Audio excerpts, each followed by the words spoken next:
उन्वान आज़ादी की रात का भूत। हर साल की तरह इस साल भी 14 अगस्त की तैयारियां जोर शोर से जारी थीं। शहर भर में कौमी परचम लहराए जा रहे थे। बच्चे और बड़े सब ही इस जश्न में शामिल थे। अहमद, जो एक नौजवान था, अपने दोस्तों के साथ जश्न मनाने की तैयारियां कर रहा था।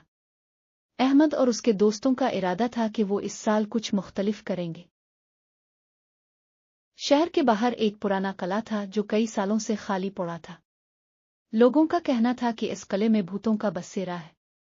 इस किले की खस्ता हालत और उधर उधर बिखरे हुए पत्थर उसकी पुरानी शान और शौकत की गवाही देते थे। अहमद और उसके दोस्तों ने इस किले में जाकर जश्न मनाने का मंसूबा बनाया। वो सोचते थे कि ये एक एडवेंचर होगा।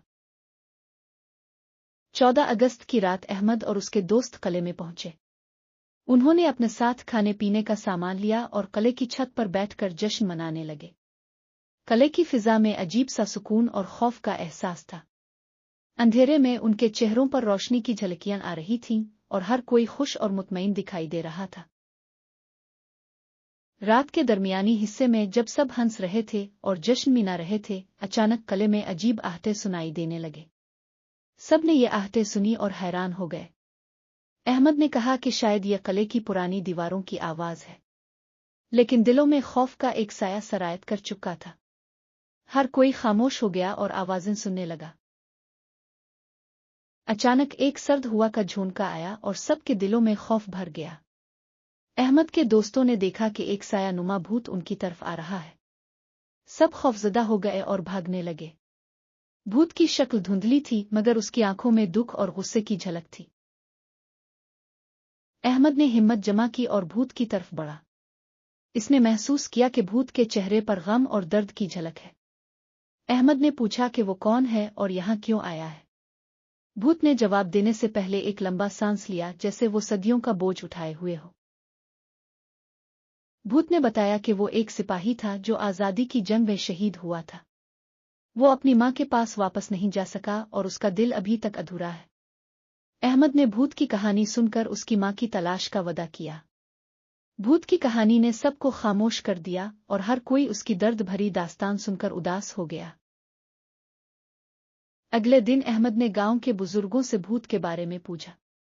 इसे पता चला कि वो सिपाही वाकई में इस इलाके का था और उसकी माँ अभी भी जिंदा है। अहमद ने इस माँ को तलाश किया और इसे भूत की कहानी सुनाई। माँ का दिल टूट गया और वो अपने बेटे से मिलने के लिए तैयार हो गई।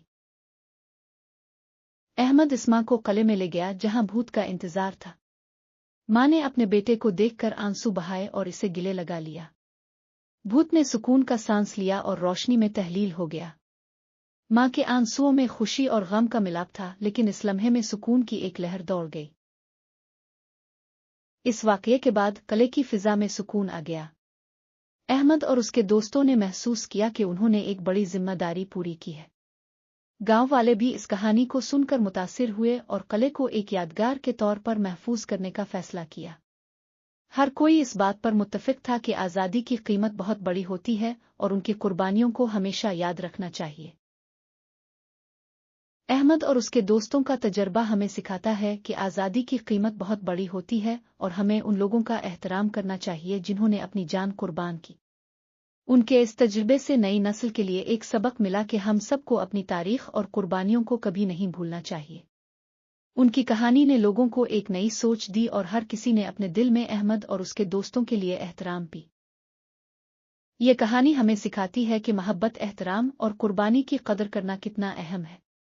अहमद और उसके दोस्तों ने अपनी हिम्मत और जुर्रत से न सिर्फ भूत को सुकून दिया बल्कि खुद भी एक बड़ी जिम्मेदारी पूरी की। उनकी कुर्बानी और मेहनत ने साबित कर दिया कि अगर हम मिलकर काम करें तो किसी भी मुश्किल का सामना कर सकते हैं।